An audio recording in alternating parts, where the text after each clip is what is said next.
1 तारीख को आप लोग छुट्टी ले रहे हैं कि नहीं? क्यों छुट्टी रहेगा? हाँ? क्यों छुट्टी रहेगा? कोई आपसे पूछ रहे हैं। पहले साल पढ़ेंगे तो साल भर पढ़ेंगे ना। हाँ, ये सही है। हाँ, ये सही है। 1 तारीख को तो उन्होंने बहुत कुछ किया। ये तर्क सही है कि नहीं? सही है। देखिए, आपका जो दिमाग है ना, वो तार्किक होना चाहिए, भावना में नहीं। अभी भावना में बहने का अभी समय नहीं है। इसीलिए दिवाली को चोरी ज्यादा होती है। सर कई लोग कई प्लान बनाए हैं। हाँ? कई लोग कई प्लान बनाए। सबसे अच्छा है कि पढ़ना है, क्लास चल रहा है। नहीं, वो तो अच्छा है, वो तो अच्छा, बहुत अच्छी बात है। पढ़ाई करेंगे ये तो बहुत अच्छी बात है, लेकिन 1 तारीख को पढ़ लिए तो ऐसे करेंगे तो रीजनिंग गलत हो जाएगा। सर रीजनिंग चेंज होता रहता है नहीं। और समय के हिसाब से। नहीं, इसमें क्या भाई, 1 तारीख को पढ़ेंगे तो कोई कारण नहीं कि 2 तारीख को भी पढ़ लेंगे। हो सकता है आपका तबीयत खराब हो जाए। 1 तारीख को कुछ अच्छा खा ले, 2 तारीख को पेट खराब हो जाए, क्या करेंगे? आएंगे? नहीं आएंगे। हाँ, ये है कि देखिए, 1 तारीख है तो आपका रेजोल्यूशन, जो खुद से वादा है, वो शुरुआत प्रस्ताव, वो अच्छा होना चाहिए कि इस बार हम पढ़ाई का धुआं कर देंगे। ये हो जाए तो बहुत अच्छी बात है। प्रतिरूप नदियों के जो बहाव का क्षेत्र है वो कैसा है, आप एक देखेंगे कि इस तरह से कोई नदी गई, देखिए ध्यान दीजिए, नदी बह रही है, ऐसे जा रही है, तो एक इसका ओरिजिन हो गया, उद्गम हो गया, और ये इसका मुहाना हो गया, जहाँ पे ये नदी गिर रही है, चाहे वो बंगाल की खाड़ी में गिर रही है, चाहे अरब सागर में, कहीं भी गिर रही है, चाहे किसी झील में, तालाब में जाकर गिर रही है। फिर आप देखेंगे कि उसमें कुछ ऐसे दो नदियां इधर से आके मिली। इस नदी की सहायक नदी की एक सहायक नदी है, इस सहायक नदी की एक सहायक नदी है, फिर सहायक नदी की सहायक नदी की सहायक नदी है। ऐसा भी तो होता है, छोटे छोटे नाले। तो इस तरह से जब हो जाएगा, अब आप थोड़ा अपनी गर्दन झुका के देखिए, इधर से देखिए, तो क्या ये पेड़ टाइप का नहीं दिख रहा है? दिख रहा है ना, वेंस हाथों का? नहीं, इसको वृक्ष की, सूखे जो वृक्ष होते हैं उसको आप नीचे से देखेंगे तो जो पैटर्न दिखेगा वही पैटर्न यहाँ पे दिखता है। तो इसलिए इसको बोल देते हैं वृक्षाकार प्रतिरूप, वृक्षाकार या डेंड्राइटिक।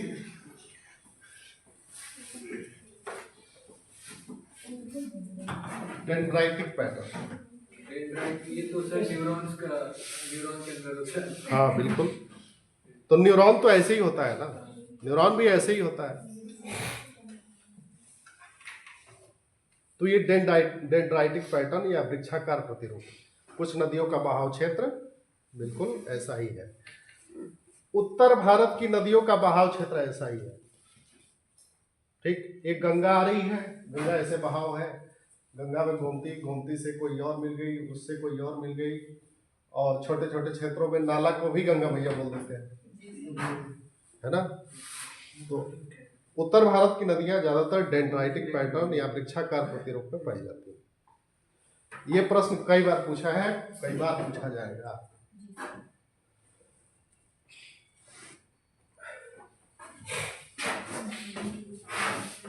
तो ये वृक्षाकार प्रतिरूप है। दूसरा जालीदार, जालीदार प्रतिरूप या ट्रेलिस, जहाँ गिरती है, हाँ, जहाँ पे गिरती है।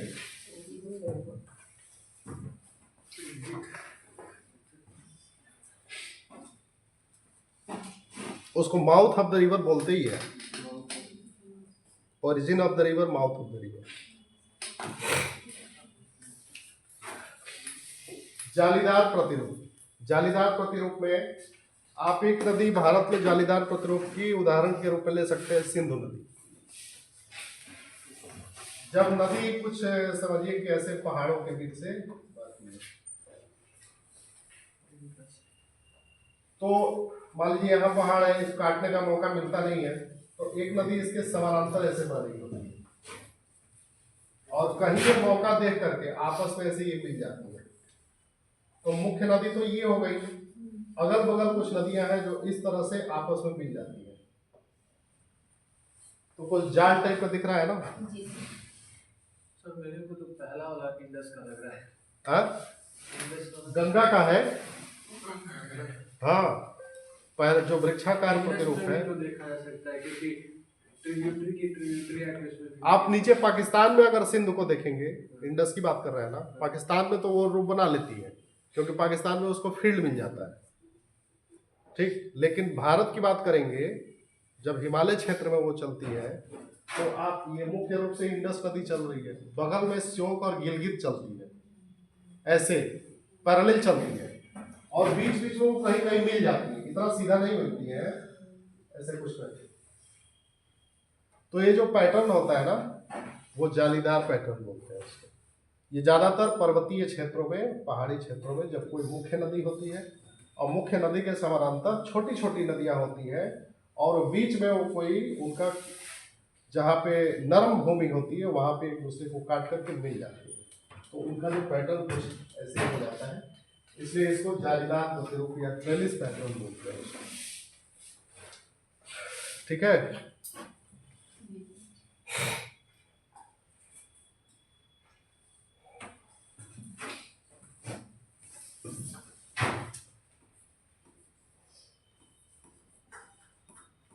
किरणीय या अरीय,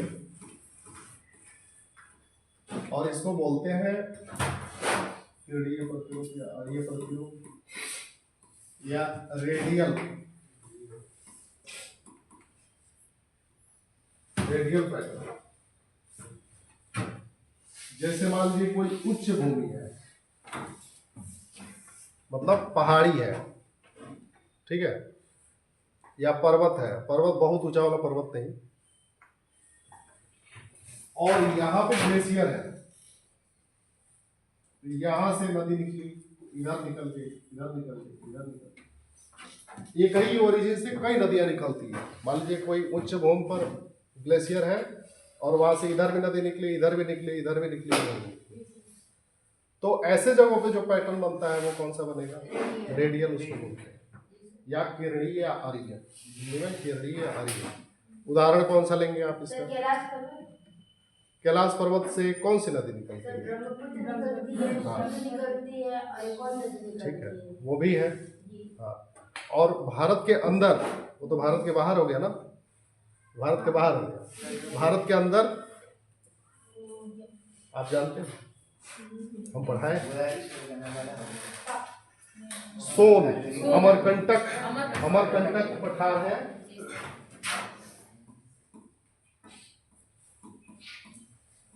तो इधर निकल गई सोन और इधर निकल गई नर्मदा, और भी छोटी छोटी नदियां, दो मुख्य नदियां ये हैं, ठीक है। एक ही ओरिजिन है, एक ही उद्गम है, और वहां से इधर नर्मदा निकल गई, इधर सोन निकल गई, और भी क्षेत्रीय नदियां हैं। तो सोन आकर के इधर गंगा में मिल जाती है, नर्मदा अरब सागर में जाके गिर जाती है। तो ऐसे पैटर्न को क्या बोलते हैं? रेडियल।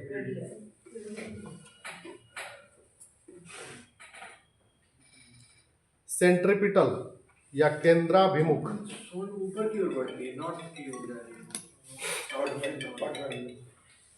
हेलो, हाँ सर, यही पूछना था कि यहाँ है कि कहाँ चल रहा है। ठीक है,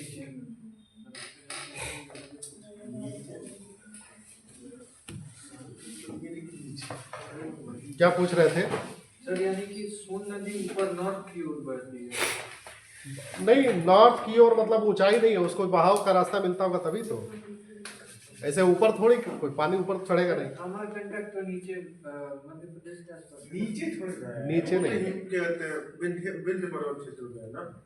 हाँ वो भी ऊंचा है भाई। जो सोन जो क्षेत्र है वो प्लेन ही तो है, वो गंगा का मैदान ही है, तो अमरकंटक ऊंचाई पे हो गया और गंगा का मैदान नीचे है। प्लेन में नीचे बहती है। अमरकंटक एग्जैक्ट लोकेशन किधर है? मध्य प्रदेश में। मध्य प्रदेश। हाँ, मध्य प्रदेश में कौन सा जिला है? अनूपपुर जिला। अनूपपुर जिला। अनूपपुर जिला। मोबाइल है, मैप देखिए, मोबाइल में देखिए। जो आगे है वो ऊपर है, जो पीछे वो नीचे। नहीं नहीं है सर, अमरकंटक, ठीक है। तो इधर नर्मदा निकल जाती है सोन। ये यूपीएससी 2009 में पूछा गया क्वेश्चन है। हाँ, एक क्वेश्चन पूछा गया था कि उसमें हमको ऑप्शन नहीं याद आ रहा है कि कौन सा ऑप्शन दिया था, लेकिन ये अमर शायद पहाड़ों का ही ऑप्शन दिया था कि वो कौन सा पहाड़ है। पूछा था कि एक ऐसा पहाड़ जो ऊंचाई पर है और एक दक्षिण भारत की पश्चिम भारत की ओर नदी निकल जाती है और अरब सागर में गिरते हुए मुहाना बनाती है, एस्चुरी बनाती है, और एक पूर्व भारत की ओर निकलती है जो गंगा की सहायक नदी बनती है। ये क्वेश्चन दे दिया। अब बताइए वो कौन सा पहाड़ है? हाँ, तो ये यूपीएससी 2009 का क्वेश्चन है, आप देखिए। तो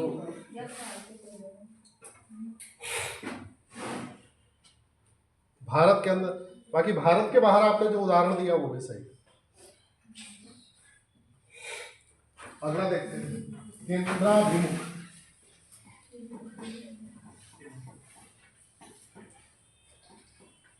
केंद्राभिमुख या सेंट्रीपिटल।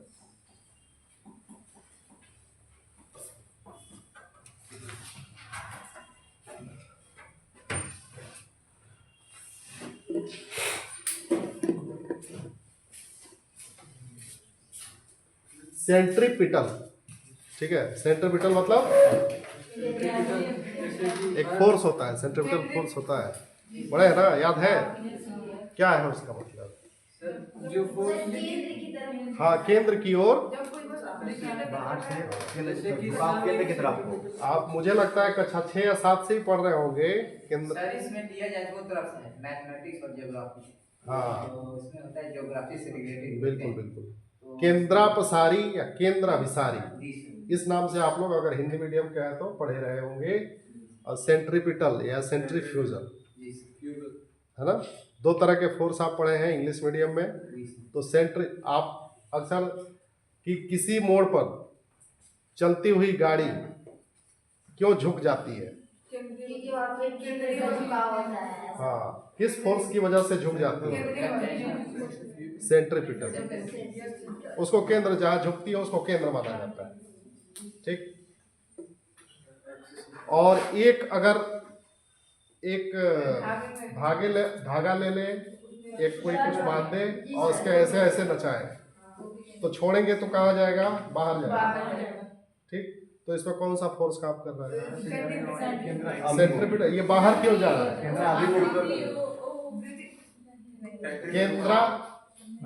केंद्रापसारी माने प्रसार हो रहा है। सेंट्रीफ्यूगल तो मतलब बाहर की ओर चला गया। तो यहाँ पे केंद्राभिमुख का मतलब अब नाम से ही स्पष्ट है कि कोई ऐसी जगह होगी जहाँ पे बहुत सारी नदियां आकर के एक ही जगह मिल रही है। मतलब समझिए कोई झील होगा, इधर से भी नदी आई, गिर गई, इधर से भी आई, इधर से भी आई, इधर से भी आई। तो इस तरह का एक झील सांभर झील है राजस्थान में। वहाँ पे कई छोटी छोटी नदियाँ वहाँ पे आकर के गिरती है। सांभर झील, इडली सांभर और सांभर।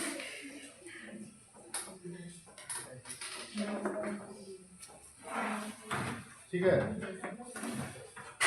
केंद्राभिमुख या सेंट्रीपिटल फोर्स का पैटर्न का ये उदाहरण है।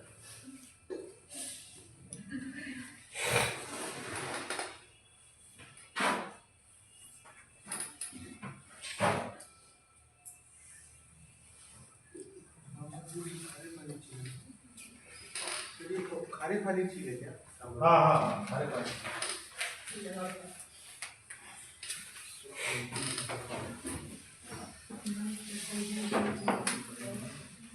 अगला है समकोणी। समकोण जानते ही है, इसको बोलते हैं समकोण। समकोण बराबर है। 90 डिग्री तक जो दोनों आते हैं। कोण आपस में सम बराबर। या इसको रेक्टेंगुलर भी बोलते हैं, हाँ सर, रेक्टेंगुलर बोलते हैं। इसको रेक्टेंगुलर भी बोलते हैं।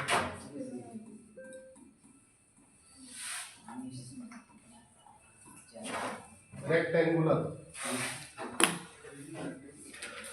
तो रेक्टेंगुलर पैटर्न भी एक होता है, उसमें क्या है? सीधे सीधे आगे मिलती हैं। हाँ? 90 डिग्री पे 90 डिग्री पे नदियां मिलती नहीं है। हम तो ये पढ़ रहे हैं कि नदी का बहाव किस तरह से होता है, मिलन नहीं पूछा। दक्षिण दक्षिण से पूरा नहीं, जैसे कोई चली और आगे आ गया पथरीली भूमि, इसके रास्ते में यू टर्न हो गई, यू टर्न नहीं, अब यू टर्न नहीं हो गई, मुड़ गई, सही जगह पूरा मुड़ गई, सही जगह तब तक यहाँ चल रही है तो फिर इसके रास्ते में आ गया, तो यहाँ से मुड़ गई, तो यहाँ पे और यहाँ पे क्या होगा? ब्रह्मपुत्र एक जगह कहीं जाए 90 डिग्री में मुड़ जाता है ब्रह्मपुत्र, वो 90 डिग्री क्या और अधिक में होता है ना। हाँ, वो उसको लगभग वी टर्न बोल सकते हैं, यू टर्न नहीं है। बिहार के पास जब भारत में प्रवेश करती है तो पूरा आकर के ऐसे मुड़ जाती है, मतलब इधर बहाव पूर्व की ओर था तो पश्चिम की ओर हो जाती है। तो हम यहाँ पे देखेंगे 90 डिग्री। उदाहरण इसका है नर्मदा। नर्मदा नर्मदा का बिल्कुल बहाव क्षेत्र आप मैप में ऐसे देखते होंगे, लेकिन अगर मैप को जूम करके देखेंगे तो कहीं कहीं वो बिल्कुल ऐसे ऐसे मुड़ करके चलती है, क्योंकि उसके रास्ते में पथरीली भूमि आती रहती है। और ऐसा और कहाँ हो सकता है? दक्षिण भारत की नदियों में, दक्षिण भारत की भी नदियों में हो सकता है, क्योंकि उसके रास्ते में पथरीली भूमि आएगी और वो अपना कट लेगी 90 डिग्री, तो इसलिए इसको बोलते हैं समकोण। उदाहरण है नर्मदा।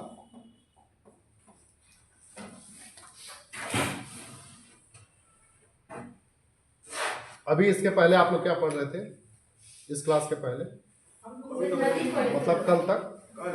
यूपी अच्छा, यूपी मैथ।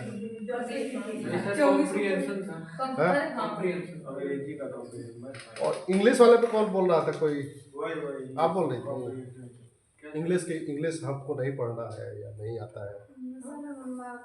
पढ़ने को पढ़ लेंगे सर, लेकिन सर ट्रांसलेशन नहीं कर पाते। अब तो यूट्यूब पे बहुत सारे चैनल हो गए हैं, किसी का भी लेकर के उसको पढ़िए, बिना इंग्लिश के काम चलेगा नहीं। सबसे अच्छा है सीसाइड जो पेपर होता है ना, उसमें इंग्लिश के कुछ क्वेश्चन होते हैं, और जो सीसाइड पास नहीं करेगा उसका जीएस फर्स्ट वाली कॉपी चेक नहीं होगी। हाँ, ये समस्या है। सर आने वाले समय में ना हमको लगता है कि सीसम का वीडियो उल्टेगा तो क्या करेंगे? हाँ, जोड़ता ही था पहले, 2014 तक जोड़ता था। मेरिट अगर जोड़ना शुरू कर दें। सर जो सेट में जो कोई भी क्वेश्चन आता है वो ऑप्शनल ही होता है। हाँ, ऑप्शन। और सर मेंस में लिखने वाला होता है। मेंस में आपको यूपी अगर देना है तो इंग्लिश नहीं है, मेंस में इंग्लिश नहीं है। यूपीएससी में हाँ, यूपीएससी में है, वो तो पास करना पड़ता है।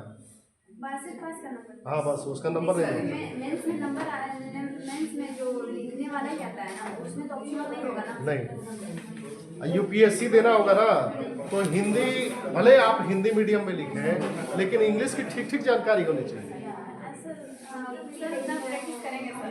हाँ, प्रैक्टिस करिए, पेपर पढ़िए, अपना शब्दकोश पढ़ाइए, हाँ, नॉवेल पढ़िए। सब जब लगा था हाँ। नंबर टूट रहा था, हाँ। तो विरोध हुआ तो ऐसा हो गया। लेकिन तब हिंदी मीडियम में ज़्यादा लड़के थे, 13 के बाद अब ये लागू कर देगा तो इंग्लिश मीडियम में लड़के ज़्यादा करने वाले रहेंगे ही नहीं। हाँ, ये बात है, लेकिन ज़्यादातर लोग जो एग्जाम देते हैं ना वो अपने को कंफर्टेबल बना लेते हैं कि दोनों भाषा में। कुछ लोग तो ऐसे हैं कि कुछ पेपर वो इंग्लिश में लिखते हैं, कुछ पेपर हिंदी में लिखते हैं। हाँ, ये तो होता है, अलाउ है। यूपी में अलाउ है, यूपी में अलाउ, यूपीएससी में नहीं। एक ही पेपर या तो आप इंग्लिश में या हिंदी में या उर्दू में, 3 लैंग्वेज का आपके है। ऊपर क्वेश्चन उठा रहा है ना, हाँ, डायरेक्ट आपके ऊपर एक प्रश्न उठा दे रहा है क्या? कि आप किसी लैंग्वेज में कंफर्टेबल नहीं है, कहा यूपीएससी में? किसी भी एग्जाम में नहीं, वो अलग अलग एग्जामिनर अलग अलग पेपर जांच करते हैं, तो एक दूसरे का संपर्क हो नहीं पाता है, और वो खुद अपनी नियमावली में लिखा हुआ है। सर जैसे अगर हम मेंस दे रहे हैं इंग्लिश में, हाँ इंटरव्यू दे रहे हैं हिंदी में, हाँ। तो मेरे ऊपर गलत इंप्रेशन पड़ेगा ना? नहीं, गलत नहीं पड़ेगा, ऐसा कुछ नहीं है। कोई गलत नहीं है भाई, ऐसी कोई बात नहीं। आप योग्य हैं बस। सर इस तरह के देखिए, एक शब्द होता है कोरोलरी। कोरोलरी सुन रहे हैं? कोरोलरी जानते हैं? निष्कर्ष। निष्कर्ष तो एक होता है पैराग्राफ को पढ़ करके उसमें उसका शब्द बाई शब्द क्या लिखा हुआ है, उसमें आपने एक निष्कर्ष निकाल लिया, तो ये तो कंक्लूजन हो गया। एक होता है कोरोलरी। कंक्लूजन और कोरोलरी में अंतर है। कोरोलरी क्या है कि बिटवीन द लाइन पढ़ना, ठीक, बिटवीन द लाइन मतलब दो लाइनों के बीच कौन सा भाव छिपा हुआ है। जैसे मान लीजिए कि आपका दोस्त आपसे कहता है, यार तुम आदमी नहीं लग रहे हो। उसने क्या कहा? यार आप आदमी नहीं लग रहे हो। आदमी तो हो आप, ऊपर से देखने से आदमी ही हो। इसका कंक्लूजन क्या हुआ? हम शब्द के बीच अंतर बता रहे हैं। इसका कंक्लूजन क्या हुआ? कंक्लूजन ये हुआ, सुनिए, कंक्लूजन ये हुआ कि आदमी के जो गुण व्यवहार होने चाहिए वो आप पे कम है या नहीं है। और कोरोलरी क्या हुआ? जानवर हो, वायरस हो, बैक्टीरिया हो, फंगस हो, कुछ भी हो, मशीन हो, कुछ भी हो सकता है। तो कंक्लूजन और कोरोलरी में अंतर है। सर वो जो यूपीएससी में जो कहते हैं लोग कि लैंग्वेज चेंज अब करने इनका पूरा कर दें। तो आपने जो अभी निकाला कि मेंस और इंटरव्यू का जो ये जो आपने गैप बताया कि मेंस इंग्लिश में दिए और वहाँ पे हिंदी में दे दिए, तो ये आपने जो निकाला कि इंप्रेशन गलत पड़ेगा, ये कोरोलरी है, ये निष्कर्ष नहीं है, ये कंक्लूजन नहीं है। स्पेलिंग थोड़ा हो जाए तो उसमें भी मतलब नहीं नहीं, क्षम नहीं होती। कोशिश करना चाहिए कि जब इतनी बड़ी परीक्षा का आप एग्जाम लिखने जा रहे हैं, मेंस लिखने जा रहे हैं, तो हिंदी हो या इंग्लिश उसमें गलती नहीं होनी चाहिए, सर वर्ड्स में गलती नहीं होनी चाहिए आपको। सर जो लैंग्वेज चेंज करने के लिए हमें दिया जाता है ऑप्शन, हाँ, तो अगर मेरा लैंग्वेज चेंज अगर हिंदी है तो मैं इंग्लिश के पेपर में भी इंग्लिश की तरीके से लिखूंगी या हिंदी के तरीके से? इंग्लिश का पेपर इंग्लिश में लिखना पड़ेगा। इंग्लिश का पेपर इंग्लिश, इंग्लिश में, बाकी सारे हिंदी में हाँ। अपने सब हाँ। जाएगा ना। इंग्लिश का पेपर इंग्लिश में।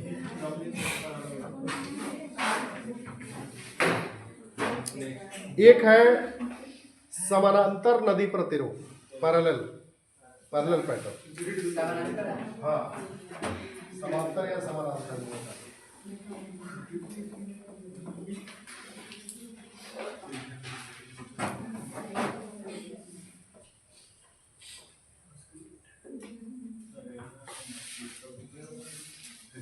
नाम से ही स्पष्ट है कि जब दो नदियां एक साथ बह रही हो तो उस क्षेत्र में जो पैटर्न बनेगा वो समानांतर पैटर्न बन जाएगा।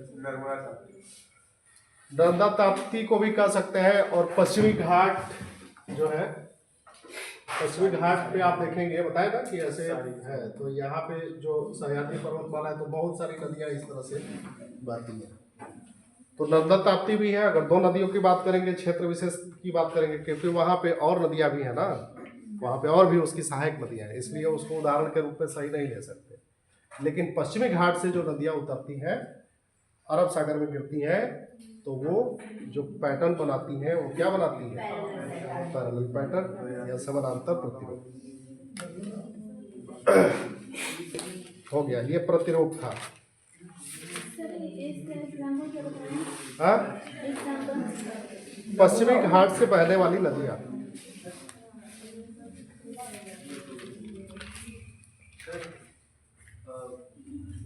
अरेबियन सी में गिरने वाली केवल दो ही रिवर थी ना, नर्मदा एंड ताप्ती। नर्मदा और ताप्ती, लेकिन जैसे छोटी छोटी नदियाँ भी है जो पश्चिमी घाट से निकलती हैं और गिरती है। जैसे उसमें एग्जाम्पल के लिए मांडवी।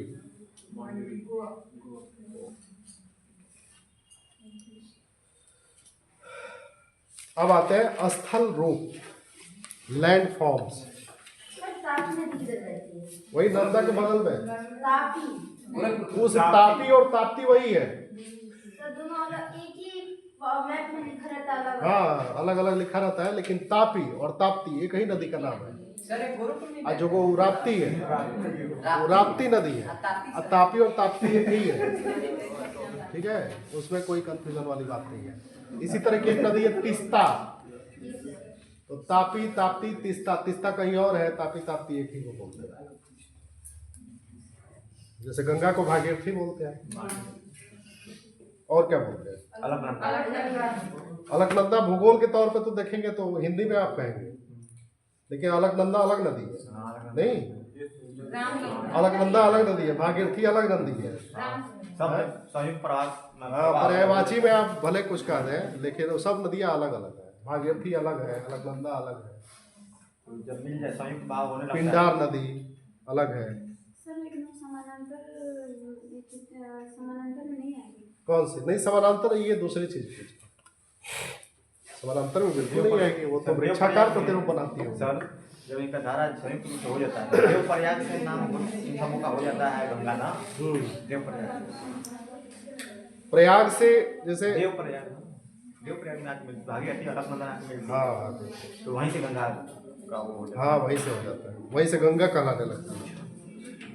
बाकी प्रयाग ऐसे जगह को कहते हैं जहाँ पे यज्ञ बैठ करके किया जाता है ना, उस जगह को प्रयाग बोलते हैं।